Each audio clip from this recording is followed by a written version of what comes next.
지난달에 제천 집회 요청 때문에 함께하지 못했습니다. 여러분들이 기도해 주셔서 감사합니다. 로마서 12장에 있는 말씀 보겠습니다.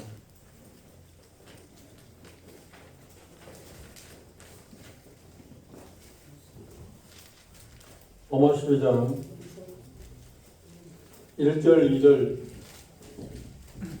함께 천천히 들어가겠습니다. 로마서 12장 1절, 2절입니다. 찾으시면 함께 읽겠습니다. 시작. 그러므로 형제들아 내가 하나님의 모든 자비하심으로 너희를 원하노니 너희 몸을 하나님이 기뻐하시는 거룩한 산 제물로 드리라. 이는 너희가 드릴 영적 예배니라.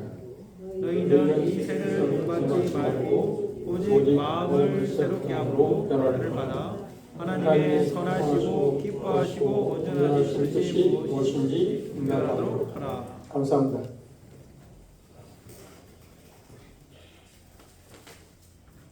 하나님께서 우리가 주시는 모든 것, 가장 선하고 아름다운 것을 받을 수 있는 길이 뭐라고 그랬나요? 우리 자신을 하나님께 드림으로, 우리를 자신을 온전히 하나님께 드림으로 말미암아서 그걸 받을 수 있다고 우리가 생각해 봤습니다. 그리고 오늘은 이 본문에서 이야기하고 있는 두 번째 문제, 하나님과 관계, 로마서 12장에서 나오는 것을 좀 정리해 보면, 첫째, 하나님의 관계에 대해서 언급했고요. 두 번째, 세상의 가치관과의 관계. 그 다음 세 번째는 나 자신과의 관계. 나 자신이 어떻게 생각하고 삶을 살아야 할 건가. 그 다음에 형제 자매들 관계. 그러니까 교회 안에서 나 자신의 어떤 처신 문제에 대해서 언급을 하고 있고, 그 다음에는 믿지 않는 사람들의 관계에서 우리는 어떻게 처신해야 할 건가 하는 것에 대해서 로마 10장은 말씀하고 있다고 해서 우리가 생각해 봤습니다. 하나님께서 우리에게 정말 원하는 것이 뭐라고 그랬나요? 그것은 내게 있어서 나에게 연관된 그 어떤 것을 원하는 것도 사실입니다만, 그것보다도 하나님이 정말 원하는 것은 나를 원한다. 우리 각각 우리 개인들을 원한다. 나를 원한다. 그게 정말 합당하지 않나요? 나 없이 내게 속한 것들, 내게 부속된 것, 그것들이 의미가 없는 것처럼 하나님이 정말 우리에게 원하는 것은 나를 원하신다고 하는 것, 우리가 마음 가운데 다시 한번 생각해 봐야 합니다. 그리고 이 세대를 본받지 말라고 하는 그 말씀은 우리가 정말 세심하게 조심스럽게 접근해 봐야 하고 자세하게 우리가 살펴 봐야 할 그런 문제라고 생각합니다. 먼저 우리는 하나님께서 우리를 향해서 말씀하시는 가운데 빼놓을 수 없는 말씀이 본문에서 말씀한 가운데서 우리 자신을 하나님께 드리는 거고, 그리고 이 세대를 본받지 않는 것이 어떤 유익이 있는가 하는 것을 표현할 때 뭐라고 하냐면, 그것이 하나님의 선하시고 온전하시고 기쁘신 뜻이다. 그것이 바로 하나님께 우리 자신을 드리는 것, 그리고 이 세대를 본받지 않고 사는 것, 그것이 하나님이 가장 선하고 기뻐하시고 온전한 뜻일 수 있다고 하는 이야기도 들어있고, 그리고 하나님의 온전하시고 기뻐하시고 온전하신 뜻을 우리가 분별하라고 말씀하셨는데, 그것을 우리는 두 가지 의미로 생각했습니다. 조금 전에 말씀드린 것처럼 우리 자신을 하나님께 드리고, 그리고 세상을 본받지 않는 것이 하나님이 선하시고 기뻐하시고 온전한 뜻이라고 받아들일 수 있고, 또 정말 하나님이 우리의 삶 가운데 거듭난 우리들에게 기뻐하시고 온전하신 뜻이 무엇인가 하는 것을 우리가 알아서 삶을 살아가는 것, 그것은 대단히 가치 있는 일이라고 하나님께서 우리에게 말씀하고 있다고도 생각할 수 있습니다. 여기 말씀 가운데서 우리가 주목해야 할 게 뭐냐면, 하나님께서 이 세대를 본받지 말라고 말씀하셨는데, 이 세대를 본받지 말라고 말씀하신 가운데 세 가지 것들을 우리가 생각해 볼 수 있습니다. 구체적으로 생각해 보면. 그 첫째가 무엇이냐면, 누가 세상을 지배하고 있는가? 누가 세상을 지배하고 있는가? 그 말은 왜 하나님께서 세상을 본받지 말라고 말씀하셨는가? 그 세상을 지배하고 있는 자가 누구인가에 따라서, 그러니까 정확히 말씀드린다면 세상을 본받지 말라고 말씀하셨을 때 세상의 지배자가 하나님이 원하는 자가 아니기 때문에, 하나님을 유익하게 하는 게 아니고 하나님의 영광을 돌리는 자가 아니고 우리의 삶을 윤택하고 풍요롭게 하는 자가 아니기 때문에 세상을 본받지 말라고 말씀하셨습니다. 이것을 우리가 먼저 생각하지 아니하면 하나님께서 이 세상을 본받지 말라고 할 때 왜 세상을 본받지 말라고 하셨을까에 대한 답을 내리기 어렵습니다. 우리가 알고 있는 것처럼 에베소 6장에서 바울 사도는 그렇게 말했습니다. 우리의 삶은 거듭나면서부터 당장 시작되는 건 어떤 거냐면 영적인 전투에 우리가 임합니다. 영적인 전투라는 말은 무슨 말인가요? 우리는 현재 육체적으로 우리의 전쟁에 우리는 지금 내몰리고 있지는 않습니다. 현재 우리는 평화로운 세상에 우리는 살고 있습니다. 우리는 아직까지 그렇습니다. 여러분도 그렇게 받아들이고 감사할 것입니다만 우리가 잘해서가 아니라 하나님의 은혜라고 그렇게 하나님께 공을 돌릴 수밖에 없습니다. 하나님의 은혜로 해서 우리는 육신적으로 전쟁에 지금 우리는 휘말리고 있지 않습니다. 평화롭게 살고 있습니다. 언제 이 평화가 깨질지는 모릅니다만 그러나 지금까지 우리는 하나님 주신 은혜로 평화롭게 살고 있습니다. 반면에 우리가 건너는 순간에 우리는 영적인 전투장에 서야만 합니다. 영적인 전투장에 영적인 싸움 가운데 우리가 쓰고 있습니다. 영적인 전투의 대적들, 그러니까 전쟁에서 우리의 적은 누구인가를 우리가 정확히 알아야만 우리는 전쟁에 승리할 수 있습니다. 영적인 전투장에서 가장 큰 적은 누구일까요? 세상을 지배하고 있는 자입니다. 세상을 누가 지배하고 있다고 하나님은 우리에게 말씀하셨나요? 그건 공중의 권세 잡은 자, 즉 사단이라고 해요. 마귀라고 이야기하고 있습니다. 하나님께 세상을 본받지 말라고 하셨을 때 그 전에는 뭐가 있냐면 세상이 지배하고 있는, 세상이 영향을 끼치고 있는 그 악한 세력, 악한 자가 있기 때문에 세상을 본받지 말라고 말씀하셨습니다. 사단은 이 악하고 우리가 살고 있는 이 세상의 주인, 그런데 많은 사람들이 사단이 이 세상의 주인이라는 사실을 잘 인정하지 않습니다. 믿지 않는 사람은 더군다나 그럴까요? 거듭난 우리들조차도 우리가 매 삶 가운데 순간순간 삶 가운데서 이 세상을 지배하고 있는 사단이라고 하는 사실, 주인이 사단이라는 사실을 잘 인정하지 않는 데서 우리의 문제점이 시작될 수 있습니다. 이사야서 14장이나 에스겔서 18장에 보면 이 사단이 어떻게 세상을 지배하게 되었는가, 세상을 왜 하나님의 세상을 자기의 손아귀에 줄 수 있었는가 하는 것에 대해서 언급을 하고 있습니다. 그걸 잠시 이야기하면 하나님께서는 천사들도 마찬가지고 사람을 선하게 창조하셨습니다. 아담하고 선하게 창조했습니다. 사단이 되기 전에 천사장이었던 루시퍼도 역시 선한 천사였습니다. 어떤 사람들은 천사장이 7명이라고 말하는 사람도 있습니다만 제 분별로는 천사장이 7명이라고 할 때 성경에서 언급한 일이 없기 때문에 그걸 저는 받아들이지 않습니다. 그러나 제 분별로는 천사장을 세 그룹으로 나누고 있다고 하나님은 그렇게 말씀하고 있다고 저는 그렇게 분별합니다. 천사의 수많은 천사들을 헤아릴 수 없는 천사라고 묘사했습니다. 그 숫자가 얼마인지 우리는 잘 모릅니다. 세 그룹으로 나와서 하나님께서 각각 하나님을 섬기는 그 수종자로 천사들을 세웠습니다. 그런데 첫 번째 그룹에 천사장이 누구였냐면 루시퍼라고 이야기하고 있습니다. 이사야서 14장에 그 부분에 대해서, 에스겔서 28장에 그 부분에 대해서 언급을 하고 있습니다. 물론 그 본문에 보면 지명이나 어떤 나라에 대해서 이야기를 하고 있습니다만 문맥을 자세히 보시면 그걸 말하고 있지는 않습니다. 영적인 세계에 대해서 언급하고 있습니다. 천사대였던 루시퍼는 자기 수하에 수많은 천사들을 거느리고 있습니다. 그룹을 세 개로 나눴기 때문에 그런데 루시퍼 하는 일이 뭐라고 했나요? 그 말의 표를 빌리면 뭐라 빛을 잡은 자. 그러니까 천사장 중에서도 가장 큰 많은 권위를 부여받고 하나님의 최측근에서 하나님을 섬기는 수종하는 역할을 했었습니다. 그런데 어느 날 교만에 빠져서 자기가 누리고 있는 그 영화스러움을 보고 나서 어떤 생각을 했냐면 나도 하나님같이 되겠다. 그래서 이사야서 14장은 하나님과 비교하겠다. 그러니까 나도 하나님같이 되겠다고는 착각에 빠졌습니다. 그래서 쉬운 말로 해서 모반을 한 것입니다. 누구와?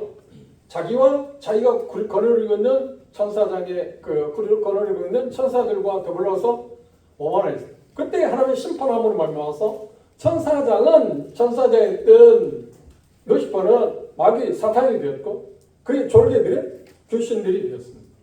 사람이 죽으면 귀신이 되는 게 아닙니다. 사람이 죽으면 귀신이 되는 게 아니라 천사들 가운데 타락한 천사들을 귀신이라고 말합니다.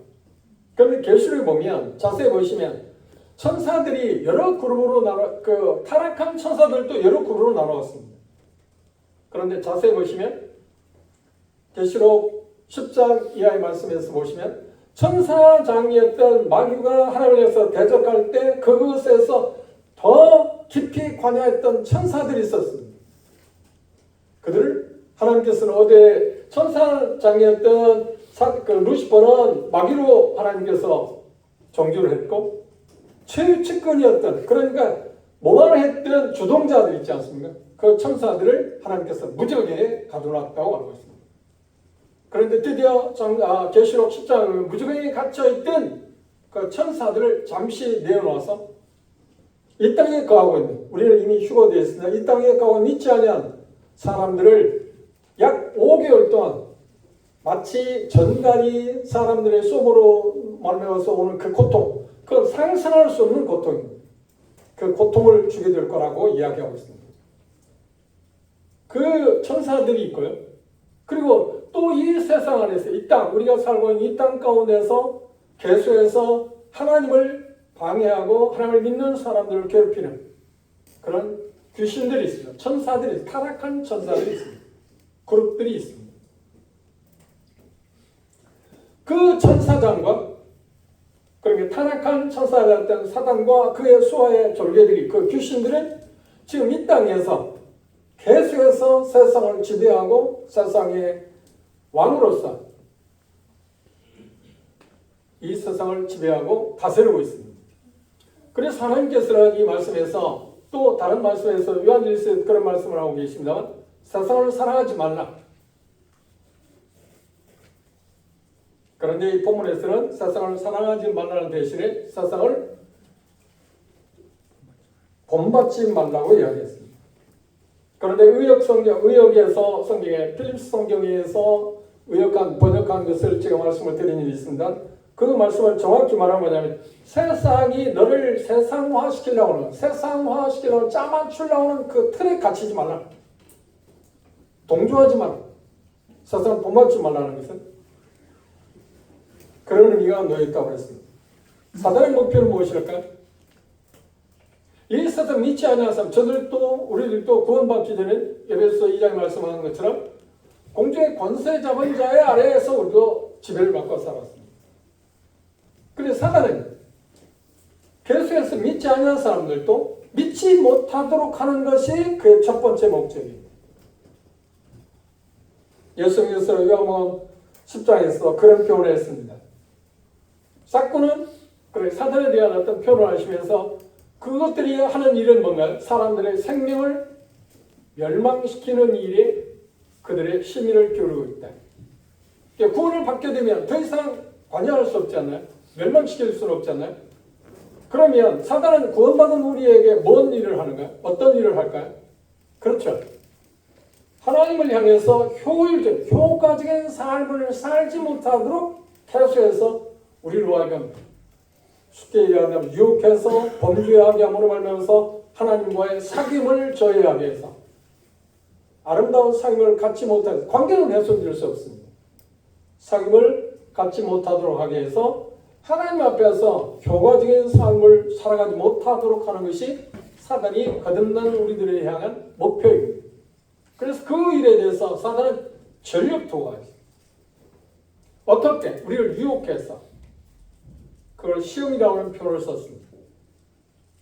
우리를 유혹해서 하나님과의 아름다운 그 관계를 상임을 누리지 못하게 해서 그리고 평온한 아름다운 그리고 영광스러운 삶을 살지 못하도록 사단은 계속 방해하고 있습니다. 무엇을 통해서?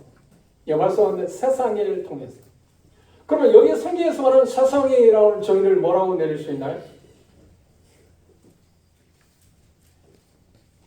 세상이라는 말은 쉽게 말하면 이 세상에서 가장 가치 있는 것, 아름다운 것,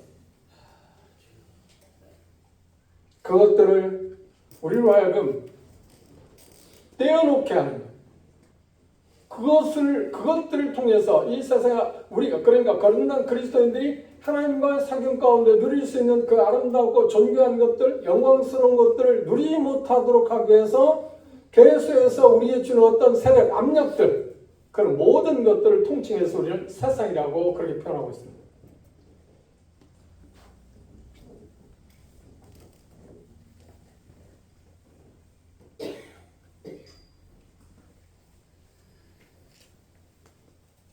우리의 삶 가운데서 정말 우리가 추구하고 있는 것이 뭘까요? 가장 가치 있게 생각하는 것이 뭘까요? 그건 두말할 것도 없이 하나님과의 관계입니다. 하나님의 관계는 우리는 이미 예수 그리스도를 믿음으로 말미암아서 얻어냈어요. 선물로 받았습니다. 그래서 우리가 알고 있는 것처럼 죄성을 받고 하나님과의 자녀의 관계, 자녀라는 신분을 얻어냈습니다. 그래서 하나님과의 그 관계가 회복되었습니다. 죄를 지어버리면 하나님의 관계가 깨어졌었는데 관계가 회복되어졌습니다. 그런데 그것이 다가 아니고 그 다음 하나가 또 있는데 그게 뭐냐면 다른 사람과 관계도 필요합니다. 죄는 하나님의 관계를 망쳤을 뿐만 아니라 사람과 사람의 관계도 망쳐놓았습니다.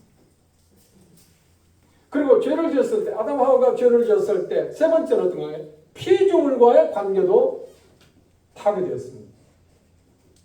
하나님이 사람을 위해서 모든 것을 아름답게 창조했는데 그 모든 것들이 피조물들이 이제 사람을 해롭게 하기 시작했습니다. 그런데 우리가 아는 것처럼 그것들의 궁극적인 구원은 언제 이루어지는가요? 정확히 말하면 예수 그리스도께서 세상에 다시 오셔서 천년왕국을 성취하시고 이렇게 했을 때 그것을 우리는 경험하게 될 것입니다. 그런데 그게 다는 아니죠. 결국 천년왕국도 예수님께서 하나님께 바침으로 말미암아서 이제 영원한 그분의 나라가 이루어지는 새하늘과 새 땅이라고 표현하고 있습니다. 그게 이루어짐으로 말미암아서 죄가 우리에게 주어졌던 그 모든 것을 우리 주 예수 그리스도의 구속으로 말미암아서 회복시킬 그것이 하나님께서 갖고 있는 최종 목적입니다. 우리는 그걸 향해서 가고 있습니다. 그런데 우리는 그 자리에 지금 가고는 있지만 진행하고는 있지만 그 자리에 우리는 지금 이르는 것은 아닙니다. 도달한 것은 아닙니다. 그래서 세상은 계속해서 우리로 하여금 그 주어진 그 삶을 거듭난 사람이 이 세상에 누릴 수 있는 참 평온하고 안식을 누리고 또 평강을 누리고 기쁨을 누리고 하나님과 관계를 누리면서 관계 가운데 상임을 누리면서 누릴 수 있는 풍요로운 삶, 풍성한 예수님 말씀한 10장에서 요한 10장에 말씀한 것처럼 풍성한 그 삶을 누리지 못하도록 하기 위해서 사단은 세상이라는 거대한 것들을 통하여 우리를 집중적으로 공격하고 있습니다. 한번 생각해요. 우리는 거듭났음에도 불구하고 여전히 우리의 삶을 지배하고 있는 것은 뭐냐면 세상입니다. 우리는 세상에서 지금 따라하는 것은 아닙니다. 세상에 영향을 받고 있고 그래서 주님은 이 본문 말씀 가운데서 세상을 본받지 말라고 세상이 내 삶을 짜맞추려고 하는 것에 절대로 그쪽에 순응하지 말라고. 두 번째, 이 말씀에서 누구냐가 중요한 것은 사실입니다. 세상을 지배하고 있는 자가 누군가를 말씀드렸습니다. 두 번째 우리가 생각할 것은 뭐냐면 어디에서 그러니까 사단은 어디에서 우리로 하여금 아름다운 삶을 영광스러운 삶을 복된 삶을 살지 못하게 하는가 하는 것입니다. 그건 바로 세상 체계입니다.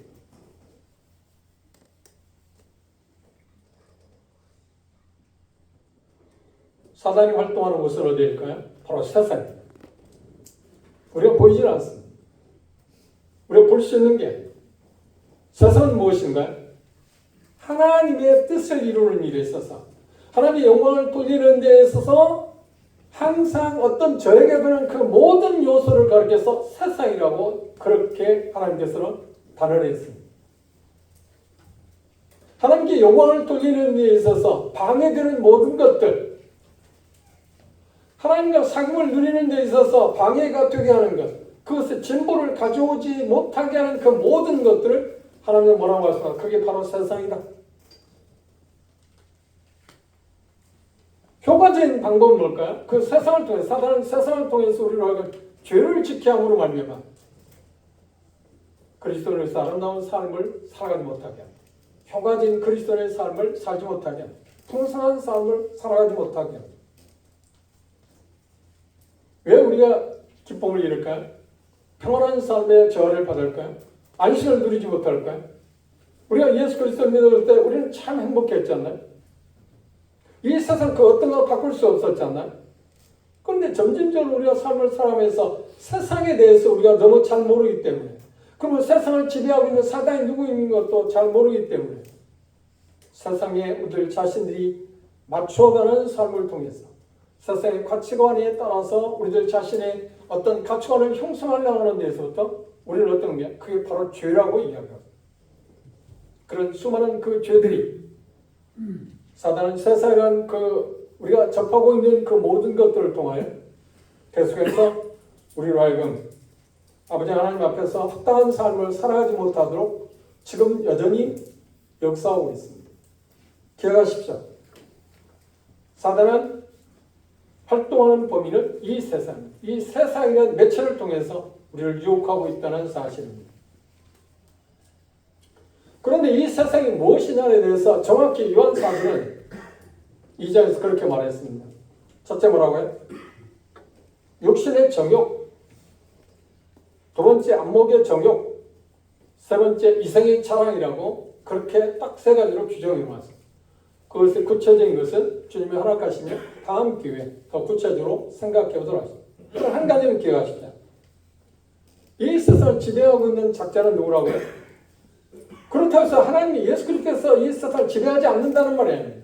실질적으로 행세하는 것은 죄로 말미암아서 사단이 주도권을 갖고 있기 때문에 세상이라는 것을 통해서 계속해서 작용을 하고 있다, 역사하고 있다. 그런데 세상은 뭐라고요? 규정하면 육신의 정욕과 안목의 정욕과 이성의 자랑이라고 하는 것으로 사단은 집요하게 우리를 유혹하고 있다. 세상의 가치관은 뭐라고 말할 수 있나요? 이 세 가지입니다. 육신의 정욕, 안목의 정욕, 이성의 자랑. 우리가 그리스도인의 영적 싸움을 하는 데서 누구와 어디에서 싸우냐 하는 문제도 중요합니다. 그렇죠? 그런데 더 중요한 것은 무엇에 관한 것이냐. 무엇에 대해서 우리는 싸우냐. 우리가 거듭났을 때 정확히 말한다면 우리는 이 세상에 속한 사람이 아니고 하나님께 속한 사람이 됐습니다. 거듭나는 순간 그렇죠? 오늘 예배 시간에 형제님이 읽었습니다만 새로운 피조물이다. 에베소 4장 22절 24절이나 고린도서 3장 9절 10절에 보면 옛사람이었던 우리가 이제 새사람이 되었다고 합니다. 에베소서에서는 새사람, 옛사람을 벗어버리고 새사람을 입으라고 현재형으로 썼습니다.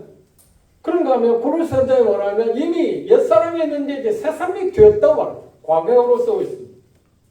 그 이유는 뭐냐면 그 문맥에 따라서 그리고 골로새서 기자가 골로새서 성도들에게 기록한 것은 이미 과거형으로 쓰고 있지만 에베소에서는 우리 옛사람에서 이제 새사람으로 이제 변화되었으니까 거기에 걸맞는 삶을 살아야 한다고 그렇게 말하고 있습니다.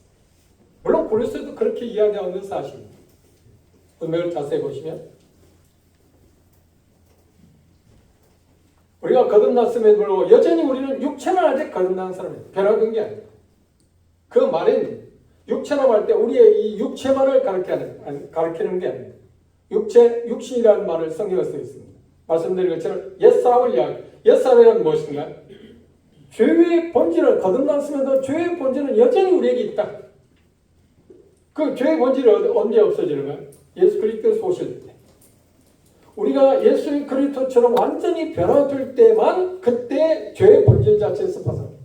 더 이상 죄를 안 짓는다는 말입니다. 육신이 있는 한 그분이 오시기 전에는 우리가 성화라고 하는 그 단계, 거룩한 의로운 삶을 우리가 변화되어가는 사실입니다만 정체는 우리가 도달할 수가 없습니다.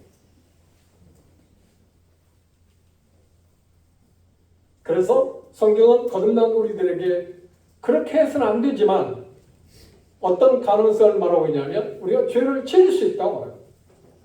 죄를 지을 수 있다고 말씀할 뿐만 아니라 우리가 경험한 것처럼 우리는 죄를 짓습니다. 죄를 지어서는 안 됩니다. 그런데 죄를 짓습니다. 거듭난 사람이지만. 그런데 하나님께서 죄를 지은 우리들, 거듭난 우리들이 죄를 지었을 때 하나님의 은혜의 방편을 마련해 놓았습니다. 요한일서 1장 7절 이하에서 보면 우리가 죄를 자백하면 자백이라고 하는 하나님의 은혜의 수단을 통해서 우리는 다시 하나님과 사귐에 단절된 것을 회복할 수 있다고 말씀하고 있습니다. 그 우리의 삶 가운데 반복되는 것입니다. 그런데 요한사도는 요한일서에 보시면 4장에 보면 뭐라고 했냐면 거듭난 사람인데 그런 하나님의 신은 죄를 범하지 않는다. 그래서 그 말씀을 문맥을 무시해서 잘못 생각하는 사람은 뭐냐? 거듭난 사람은 죄를 안 짓는다. 그래서 우리 주변에 우리 주변뿐 아니라 형제들이라고 했던 사람들 가운데 완전 성화. 나는 죄를 안 짓는다. 죄가 없다. 그렇게 말도 안 되는 교리를 이야기해서 출교당한 사람도 있습니다. 우리가 구원받았다고 했을 때 죄의 결과로부터 면제됐습니다. 그걸 우리는 거듭났다. 그러니까 구원받았다. 죄상을 받았다는 표현, 광역으로 쓰고 있습니다. 죄의 결과, 죄의 결과는 뭔가요? 멸망. 두 번째 사망. 우리가 알고 있는 것처럼 지옥의 형벌에서 우리가 벗어나게 되었다는 말입니다. 그건 현재으로 구원을 이루라는 단어가 있습니다. 그건 성화라고 우리가 알고 있습니다. 거룩한 삶을 살아가는 것입니다. 의로운 삶이 예수 그리스도를 믿음으로 우리의 의가 전가되었는데 그 하나님의 의가 우리의 삶 가운데서 이 세상에 살아가면서 계속해서 이루어가는 삶. 그걸 성화라고 그렇게 말합니다. 그걸 죄와 관련해서 말씀드린다면 뭐냐면 죄의 세력으로부터 승리하는 것입니다. 죄를 짓고자 하는 것에서 우리가 승리하는 것입니다. 이것을 성화라고 말합니다. 그런데 이 죄의 세력이 너무나도 강하다 보니까 우리가 그것들을 이길 수가 없습니다. 그래서 죄에 빠질 수 있다. 죄를 지을 수 있다는 겁니다. 그럼 죄의 세력부터 이길 수 있는 방법이 뭔가요? 죄의 세력을 이미 이기신, 죄를 깨뜨리신 성령님께서 우리 안에 내주하심으로 말미암아 그분의 도움을 받게 된다면 성령님과 함께 움직인다면 그분에 따라서 우리가 동행하게 된다. 그분을 따라서 우리가 삶을 살아가게 되면 죄의 세력을 이길 수 있습니다. 그래서 우리는 죄를 안 짓습니다. 그때. 여러분들이 거듭난 후에 죄를 이겨본 일이 있었을 겁니다. 한번 여러분들의 경험을 생각해 보십시오. 거듭나기 전에 여러분들이 어떤 습관적으로 죄를 지었던 게 있을 겁니다. 그걸 아무리 노력해도 끊을 수 없었는데 구원받고 나서 어땠나요? 나도 모르게 그 죄를 짓지 않는 여러분들 봤지 않나요? 지난주 올 첫 주에 여인께서 세 분의 침례를 받았습니다. 그런데 침례받은 분 한 분이 어떤 분이냐면 그 건설 회사에 다니시다가 지금 자영을 하고 있습니다. 그런데 건설 회사 다니시면서 그분이 간증하기를 그 형제님이 간증하기를 뭐라고 표현했냐면 건설 회사에서 어떤 중역을 맡고 있기 때문에 건설 현장에 어떤 건물을 지면 어떤 아파트 단지를 건너니 뭘 하면 그들이 하는 일은 뭔가요? 당연히 돼지머리를 놓고 고사를 집니다. 그런데 그 예수를 믿기 전에는 그것이 정말 당연하고 마치 그렇게 해야 한다고 생각하고 살았다고 했어요. 그리고 그 일을 하다 보니까 술을 자주 마셨습니다. 술을 끊을래야 끊을 수 없는, 건강에 어떤 어려움이 됐음에도 불구하고 술을 끊어야겠다 생각하는데 술을 끊을 수 없다고. 술을 끊을 수 없다고.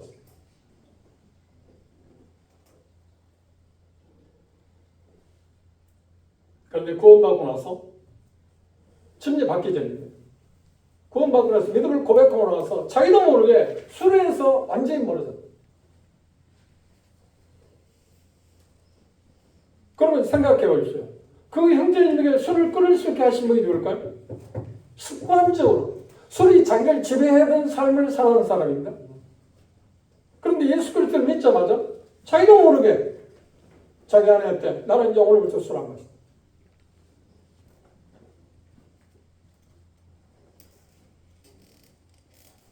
죄의 세력을 이길 수 있는 힘이 보여집니다.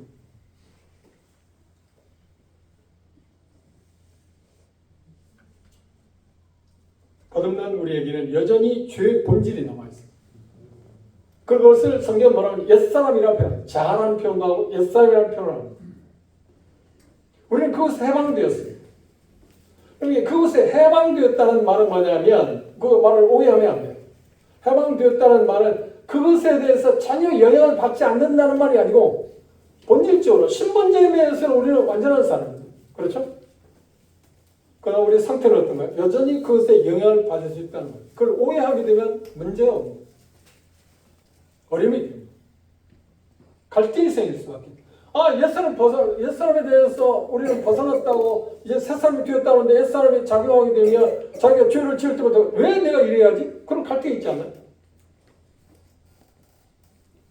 그런데 성경에서 말씀하는 말은 그런 의미가 아니다. 그래서 에베소서 4장에서 말씀하고 있는 옛사람을 벗어버리고 새사람을 입으라고 한 이유는 그것에 더 이상 영향을 받지 않게 하라. 지배를 받지 마라. 거기에 동조를 하지 마라. 쉬운 표현을 우리가 생각해 볼 수 있어서 노마스 육자에서 표현하기를 그렇게 말합니다. 우리 자신들은 전에는 구원받기 전에는 어디에 우리 자신을 드렸나요? 죄에게 드렸습니다. 그래서 죄를 지었습니다. 이제 거듭난 이후에 우리는 의의 사람이 되기 때문에 누구에게 이제 우리 자신을 드려야 의에게. 내가 어디에 드리냐에 따라서 거기에 대한 열매를 맺을 수밖에 없습니다. 그래서 그것에 대해서는 성경 말하는 의지적으로 드리라. 의에게. 그래야 의의 열매를 맺는. 구원받기 전에 죄에게 우리는 자신을 드리고 그건 자연스러웠습니다. 죄의 지배를 받는 사람 그렇게 태어났으니까. 그런데 거듭나게 됐을 때 새로운 신분이 됐잖아요. 의라는 것이 우리에게 하나님의 의가 우리 안에 전가되었잖아요. 그 의가 우리 안에서 활동하게 될 때 우리는 갈등이 있을 수밖에 없습니다. 그래서 갈라디아서 5장에 성령님과 육체가 싸우고 있다. 그런 우리 자신을 어디에 드릴까에 따라서 죄에게 드릴 거냐, 그러면 세상에게 드릴 거냐, 아니면 의에게 드릴 거냐의 결정에 달려 있습니다. 그건 누가 한다고요? 우리 자신이 결정해요. 세상을 본받지 말라고 하는 것이 바로 그것입니다. 사단은 이 세상을 통해서 계속 우리에게 영향을 끼치고 있습니다. 그것에서 우리가 벗어날 수 있게 해서 우리가 할 수 있는 것은 무엇인가요? 이 말씀 가운데 주목해야 할 게 몇 가지 있습니다. 두 차례의 명령이 나와 있고 하나의 목적이 나와 있습니다. 문자를 한번 분석해 보죠. 첫 번째 부정적인 명령이 무엇인가? 이 세상을 본받지 말라. 이 세상을 본받지 말라고 말했습니다. 그런데 이 세상을 본받지 말라고 할 때 이 말씀은 어떤 것인가요? 본받지 말라고 할 때 능동태입니까? 가만히 있어야 한다는 말입니까? 그렇게 하지 말아야 한다는 말입니다. 쉬운 말은 연생 많으시면 수동태냐 능동태냐는 말이 의미를 모르기 때문에 제가 설명합니다. 나는 가만히 있어야 한다는 말입니까? 뭔가 움직여야 한다는 말입니까? 명령이고 움직이라는 말입니다. 세상을 본받지 말아야 합니다.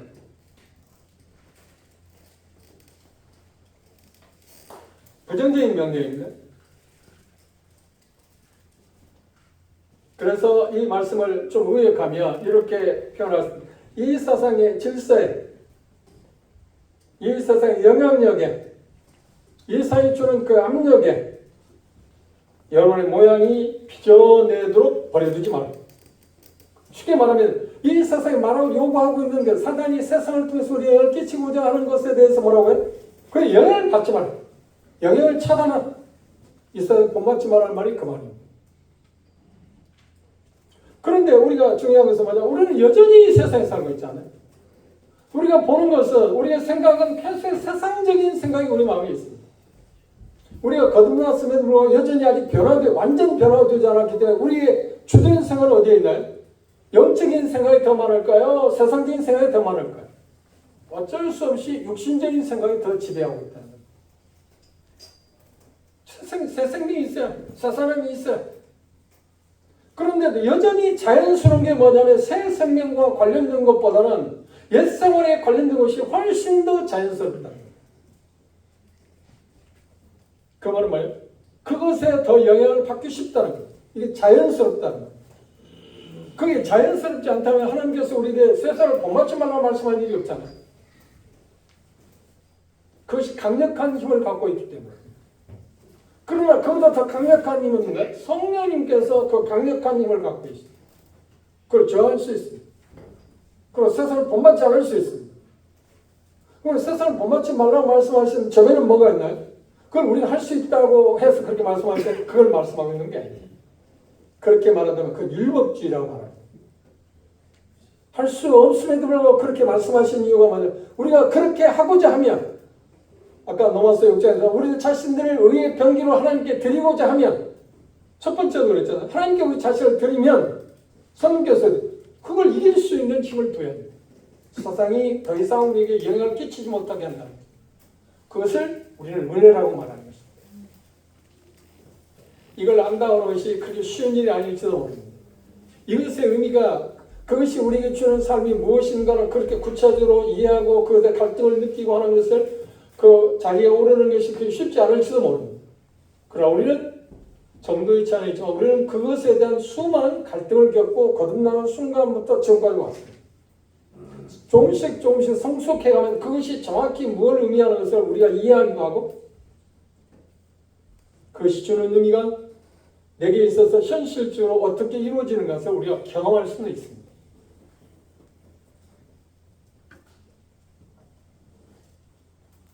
이 세상에 우리를 짜맞추려고 할 때, 그것에 영향에서 우리가 멀어지기를 원할 때 우리가 생각할 게 뭔가요? 여기 부정적인 명령이 있는가 하면 긍정적인 명령도 있습니다. 어떻게 하라고 그래요? 마음을 새롭게 함으로 변화를 받아라. 부정적인 뭐야? 세상을 본받지 마라. 긍정적인 뭐야? 마음을 새롭게 함으로 변화를 받아야 돼. 그러면 우리 마음을 새롭게 할 수 있는 게 뭐가 있나요? 아, 내 마음을 이렇게 좋게 먹여야지. 선한 마음을 가져야 선한 마음. 그런 마음, 그걸 말하는 거야? 아니요. 그걸 말하는 게 아니에요. 다윗은 10편 51편에 하나님께 그렇게 돼서 내게 정한 마음을 달라. 그 다윗의 마음 가운데 정한 마음이 없었다는 말입니까? 우리에게 새로운 마음이 없다는 말입니까? 이 본문에서 말하는 우리에게 새로운 마음이 있어요. 그런 새로운 마음이 있는데 마음을 새롭게 함으로 변화를 받으라는 말은 또 어떤 거듭나야 한다는 말인가요? 그걸 말하는 게 아니에요. 새 마음이 우리에 있는데 그것이 우리의 마음을 지배하게 하라. 그것 쪽으로 우리가 흘러가게 해라. 그것에 영향을 받으라. 정리해보세요. 세상의 영향을 받지 않기 위해서 할 수 있는 게 뭐냐? 받지 말라고 그랬습니다. 첫 번째 명이 부정적입니다. 그런데 궁극적으로 그 세상의 영향을 받지 않기 위해 할 방법이 뭐라고요? 마음을 새롭게 함으로 변화를 받으면 됩니다. 이미 새로운 마음으로 우리의 마음을 그쪽으로 가도록 해라. 그쪽에 영향을 받더라. 계속해서 그 영향을 받아가야 한다. 그걸 마음을 새롭게 한다. 새 마음에 계속 영향을 받을 수 있는 방법이 무엇인가요? 길은 하나입니다. 계속 하나님의 말씀을 생각하는 것입니다. 그렇지 못할 때만 넘어졌을 때마다 그분의 도움을 요청하는 것입니다. 그리고 하나님께 기도하는 것입니다. 다윗이 그렇게 기도한 것처럼 우리도 하나님, 제 마음을 항상 새롭게 해주십시오. 그걸 변화되기를 원합니다. 그런 부정적인 명령대로 나는 이 세상에 내가 휩쓸려가고 싶지 않습니다. 세상의 영향에서 나도 좀 벗어나고 싶습니다. 나에게 그런 은혜를 베풀어 주십시오. 그 말은 구체적으로 성령님의 인도하심에 내가 따르겠다는 거예요. 성령님 역사하심에 나도 굴복하겠다. 그 자세. 그러니까 정확히 말하면 하나님께서 우리에게 요구하는 것은 뭐냐면 성령님께서 하시는 일과 육신이 하는 일이 우리 마음 가운데 있는데 너는 어느 쪽을 선호할까요? 세상과 새 마음이 있는데 너는 어느 쪽으로 네 마음을 기울일까요? 지금 그걸 우리로 하여금 매 순간마다 결정하는 거예요.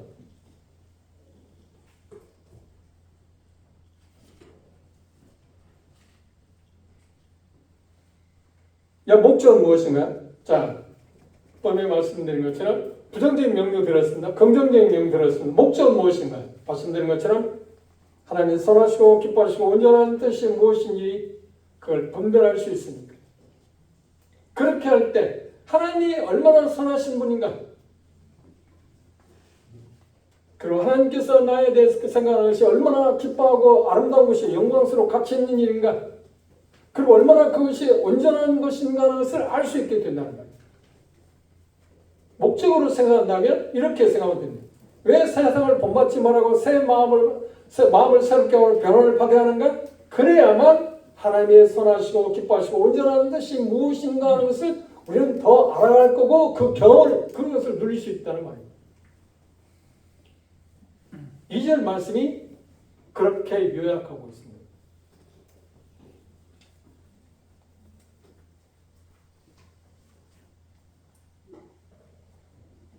좀 더 정리해 봅시다. 구체적으로 나오고 첫 번째 부정적인 게 이 세대를 본받지 마라. 그 말을 제가 그렇게 설명했습니다. 더 이상 세상의 틀에 맞추지 마라. 세상의 가치관이 너를 지배하지 못하게 해라. 말씀드린 것처럼 세상의 가치관이 우리를 지배하고 있어요. 어떤 일을 할 때 사람들은 어떻게 그걸 하려고 하지? 어떤 일을 결정할 때 이 세상이 주는 것은 무엇을 말하지? 그건 자연스러워요. 우리는 그냥 죄의 사람이기 때문에 본성적으로 죄의 본질이 우리에게 있기 때문에 그건 자연스럽다니까요. 새 마음을 본받아 새 마음을 받아서 그걸 새롭게 해지는 그쪽이 내게 있어야 하는데 그건 자연스럽지가 못해요. 이유가 뭘까요? 저는 그렇게 설명합니다. 세상과 세상의 가치관이 나를 지배하는 것은 6,000년 동안 훈련된 것입니다. 그건 대단히 자연스러워. 아담으로부터 내가 구원받기 전까지 계속 해오던 삶 아닌가요? 세상의 가치관은 그렇죠? 그런데 거듭난 이후에 새로운 가치관이 왔습니다. 여러분 거듭난 지 얼마 안 됐나요? 그렇죠? 그런데 거듭난 시간도 중요합니다. 어떻게 자라느냐에 따라서 성숙했느냐에 따라서 6,000년 동안 훈련된 옛자를 우리는 얼마든지 이겨나갈 수 있습니다. 물론 성령의 도우심을 받아야만 가능합니다. 그런데 말씀드리는 것은 6,000년 동안 그쪽에 접하고 살아왔기 때문에 그 자연스럽기 때문에 우리는 어떤 것을 생각할 때마다 어떻게 세상의 가치관이 먼저 옵니다. 그런데 여러분들이 구원받았을 때 나타난 특이한 사항이 하나 생겼을 겁니다. 구원받아서 생각해 볼게요. 그리고 저는 구원받은 사람들을 때 간증을 들을 때 그런 그 감정에 대해서 대단히 깊게 생각합니다. 그리고 물을 수 있을 때마다 그렇게 말합니다. 가치관이 변화되지 않았다? 그 사람은 구원받지 않은 사람입니다. 구원받은 사람의 특징 가운데 빼놓을 수 없는 건 가치관의 변화가 있습니다. 전에 이것이 옳다, 이게 선하다, 이것이 최고야 하던 것이 이제는 어떻게 가요? 거듭나는 순간 이거 허상이구나, 이건 아니야, 이것을 내가 의존하고 살게, 이걸 내가 가치 있게 생각할게, 이것에 내 삶을 투자할 수 없다. 저는 전무했잖아요. 그 새로운 게 왔어요.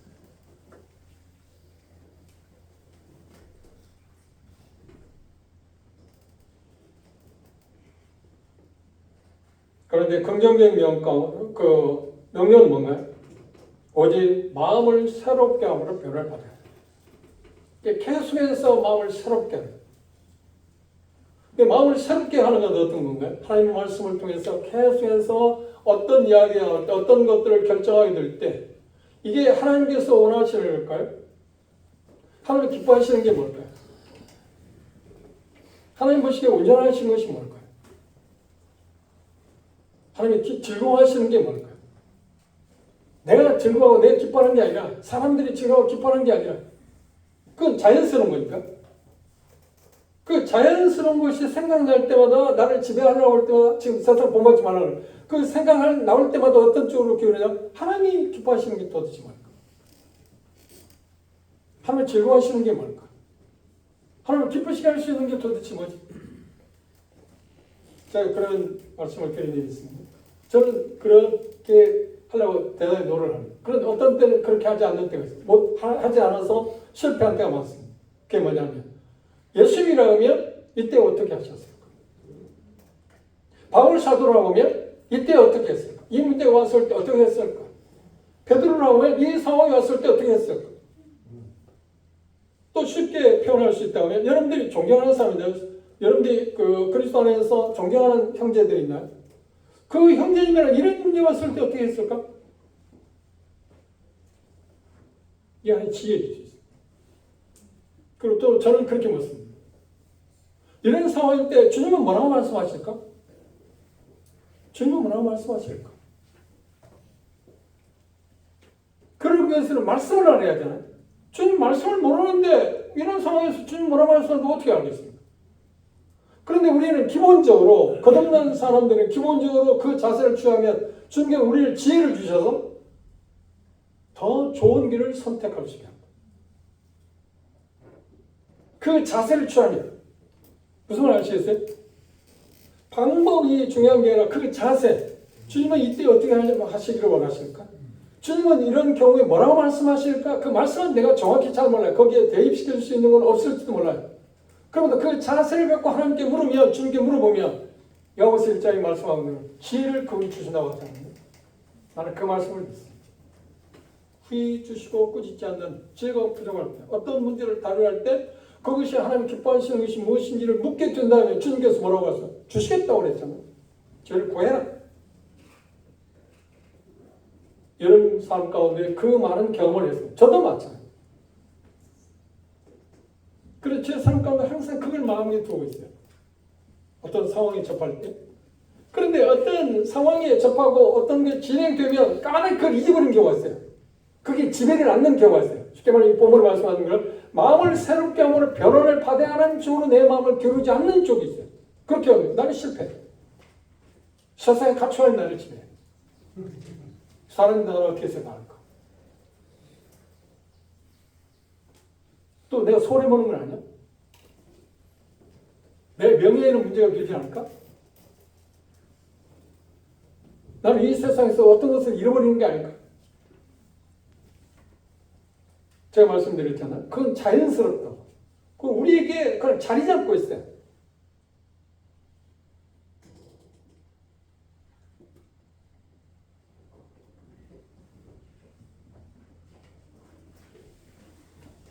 여기 좀 다시 말씀드리면 이 세대를 본받지 말라고 말씀하실 때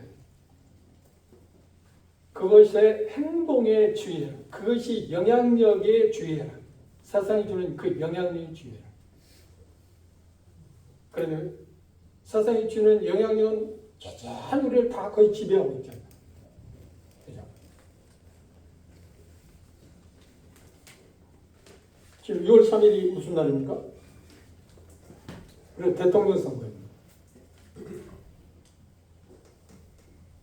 요한 13장은 국가와 그리스도의 관계에 대해서 언급하고 있기 때문에 우리는 대통령 선거와 어떤 투표에 참여하는 것은 우리 그리스도인으로서 해야 할 일이라고 저는 그렇게 믿습니다. 누를 찍냐는 것은 중요하지 않습니다.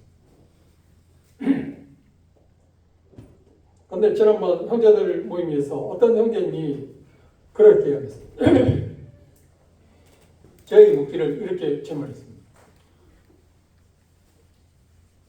누구를 찍으셔야 합니까? 누구를 찍어야 합니까? 형제님 누구를 찍을 겁니까가 아니라 누구를 찍어야 합니까? 거기에 답을 제가 어떻게 하십니까? 제가 그렇게 완곡하게 표현했어요. 나는 이렇게 기도합니다. 첫째, 13장에 말씀하고 있는 것처럼 정보를 하나님께서 모든 권세를 하나님이 주셨다는 것을 알만한 사람을 주님 대통령 되게 하십시오. 그게 첫 번째입니다. 그럼 두 번째, 정치가 우리에게 주는 금이대로 백성들을 평안하게 할 수 있는 사람을 주님께 뽑아주십시오. 그런데 그러기 위해서 중요한 건 뭔가요? 국민의 민도 아닌가요? 국민의 수준 아닌가요? 그걸 아는 사람이 얼마나 있을까요? 그걸 잘못하면, 그렇죠, 우리는 그만큼 고통을 당할 수밖에 없어요. 잘하면 우리는 그만큼 혜택을 누릴 수 있을 거고.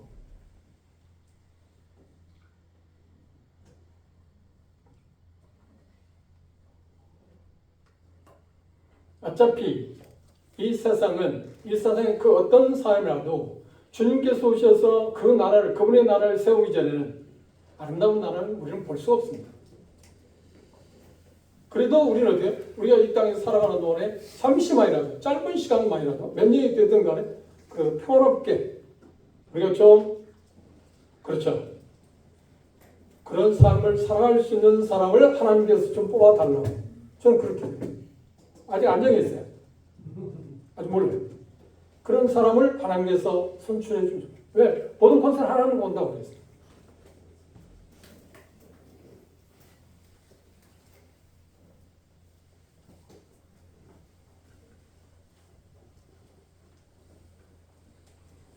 여기서 명령어로 쓰여진 것은 부정적인 명령이나 긍정적인 명령이나, 부정적인 명령, 세상 본받지 말라고 했습니다. 긍정적인 명령, 마음을 새롭게 하고 변화를 받아라고 했습니다.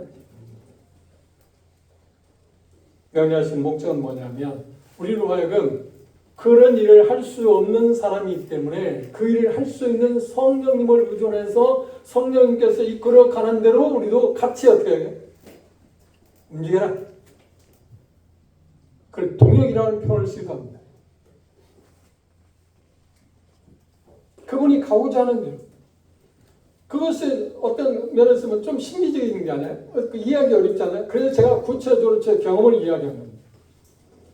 사단을 본받지 않기 위해서는, 마음을 새롭게 해서 변화를 받기 위해서는 항상 어떤 상황, 어떤 문제가 닥칠 때마다 주님은 열심히 하면 이때 어떻게 하실까? 주님은 이때 뭐라 말씀하실까? 좀 제게 가르쳐 주십시오. 그렇게 묻는 이유는 뭔가요? 내가 그렇게 하고 싶어서. 내가 그렇게 하겠습니다. 그런데 우리는 종종 그렇게 하겠다고 하고도 답을 하나님께 말씀해 주셔서 그렇게 하는가요? 않죠. 잘 않습니다.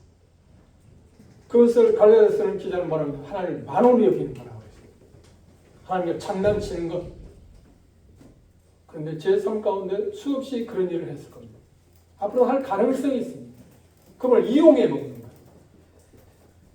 정말 우리가 하나님이 정말 기뻐하시고 온전한 선하신 뜻을 우리가 알기를 원한다면 그분이 어떤 것을 우리에게 보여줬을 때 그렇게 해야 하지 않나요? 그걸 구할 때 우리는 1차적으로 그걸 물어봐야 돼요. 정말 그분이 말씀하시면 내 마음에 들든 안 들든 나는 그렇게 하겠다는 것이 내 마음에 확정되었는가? 그게 중요하잖아요. 확정되지도 않은 상태에서 그걸 구할 때 하나님이 알려주지도 않겠지만 뭔가 알려줬다고 할 때 그걸 우리가 효과적으로 우리가 사용할 수는 없습니다. 도움을 받을 수는 없지 않나?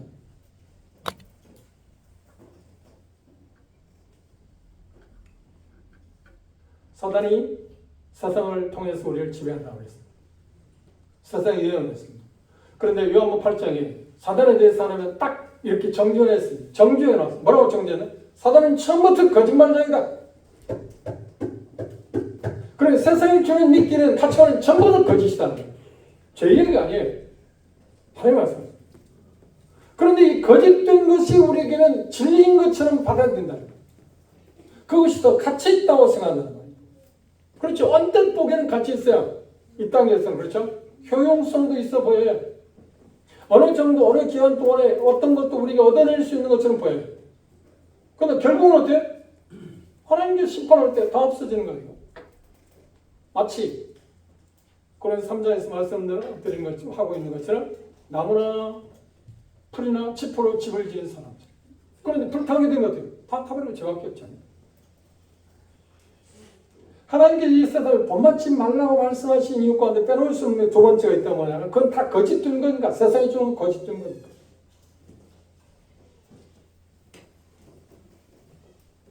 그럼 오늘 이 말씀에서 로마서 12장 2절 말씀에 세상을 본받지 말고 마음을 새롭게 함으로 변화를 받아야 할 특이한 목적이 뭐라고요? 특이한 게 뭘까요? 그것이 가장 영광스러운 가치 있는 삶이기 때문에 그 뒤에도 더 가치 있는 삶이 있다면 그렇게 하십시오. 저는 이렇게 살아오는 가운데 하나님 말씀에 따라서 할 때 말씀드린 것처럼 간증과 비슷한 표현에서 주님 이럴 때 어떻게 하기를 원하십니까? 주님 이럴 때 뭐라고 저에게 말씀하시겠어요? 그걸 받아들여서 제 손해본 일이 없어요. 그걸 받아들이지 않아서 제가 실패하고 낙담하고 좌절하고 죄책감에 사로잡히고 마음에 엄청난 상처를 받고 넘어졌지만 그분이 제시하는 그분의 말씀에 따라서 했을 때 그것은 여러분이 동일하게 공감하실 것입니다. 세상에 험한 것, 거짓된 것을 받아들일 때 여기 쓰라림밖에 없었다. 고통밖에 없었다. 뭔가 주어지는 것처럼 보이고 뭔가 얻은 것처럼 보이지만 결국은 내 손에서 다 떠나고 없었다. 그래서 주님은 우리에게 그렇게 말씀하십니다. 세상을 본받지 말아야 하고 긍정적인 면 마음을 새롭게 하고 변화를 받아야 할 이유가 뭐냐? 목적을 이야기했습니다. 하나님의 선하시고 기뻐하시는 거 온전하신 뜻이 거기에 있기 때문에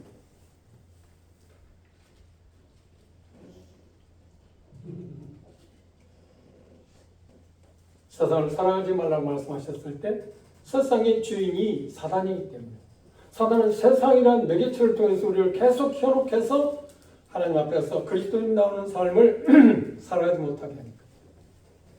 제가 맨 처음 시간에 벌써 3개월 됐나요? 4개월째인가요? 로마 12장에서 하나님께서 말씀하시는 가운데 가장 중요한 게 뭔가요? 그리스도인을 더 그리스도인답게 하는 것이 내용이라고 했어요. 참 그리스도인다운 삶을 살아가는 것이 무엇인가? 첫 번째 뭐라고요? 하나님과 관계 얘기했잖아요. 그렇죠. 그건 빼놓을 수 없죠. 두 번째 뭐라고요? 그렇죠. 세상 가치관과 혼돈하지 마죠. 그래야 정말 그리스도인다운 삶을 살아가죠. 세 번째는 뭔가요? 말씀드렸죠. 이제 자기 자신에 대한 정확한 판독을 하는 것입니다. 내가 어느 수준에 있는가? 내가 어떤 일이 있을 때 내가 그것에 대해서 이룰 수 있는 것이 뭔가? 내가 추구할 수 있는 것이 무엇인가 하는 것을 정확히 하는 것. 그 부분에 대해서 차츰 우리가 생각해 보도록 합시다. 저도 그렇고 여러분 동일하게 우리가 추구하는 건 뭔가요? 그렇습니다. 하나님 기뻐하시고 온전하신 뜻이 무엇인가를 우리가 알기를 원합니다. 그 가운데 빼놓을 수 없는 것이 뭐라고 하냐? 하나님과 올바른 관계를 계속 유지하는 것입니다. 하나님과 관계 가운데 빼놓을 수 없는 게 우리 자신을 그분에게 드리는 것입니다.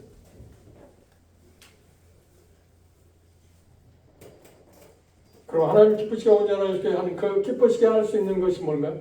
오늘 두 번째 말씀에서는 사랑을 본받지 않는 것입니다. 부정적인 명령입니다. 긍정적인 명령 뭐라고요?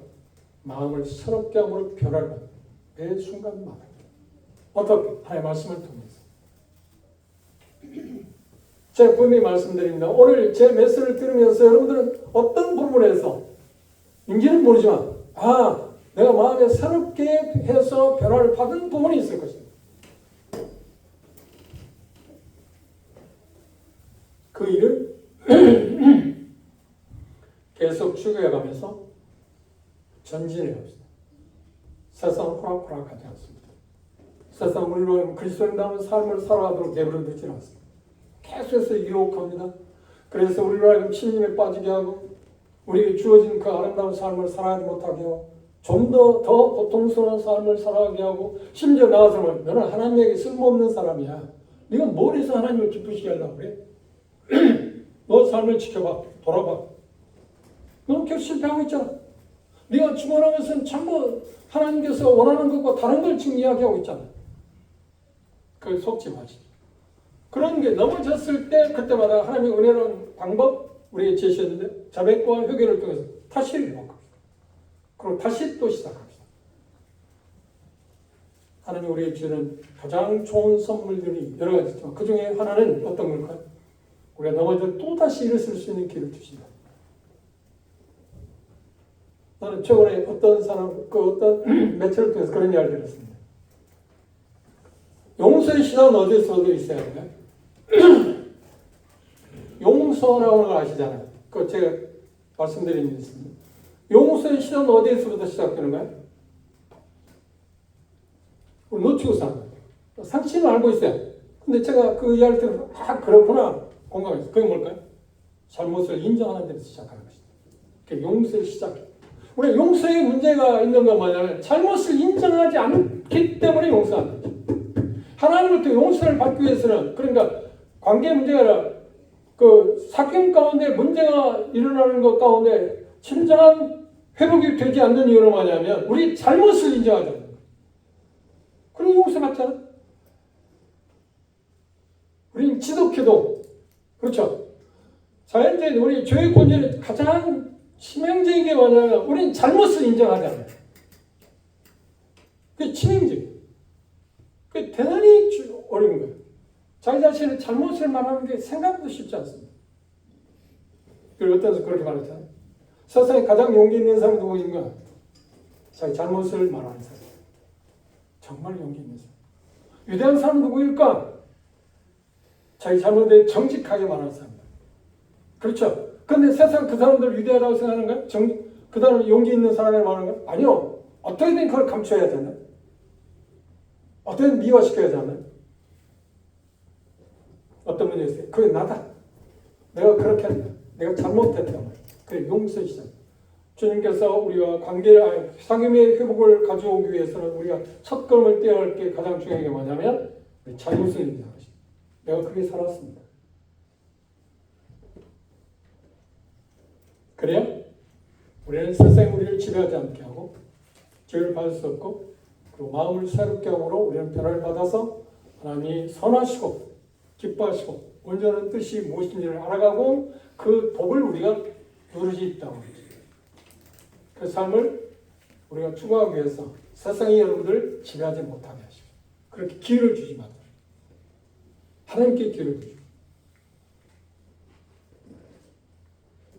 그 하나님의 선하신 것 그리고 그분을 기뻐하신 것 그리고 온전하신 것을 우리가 경험해서 누리면서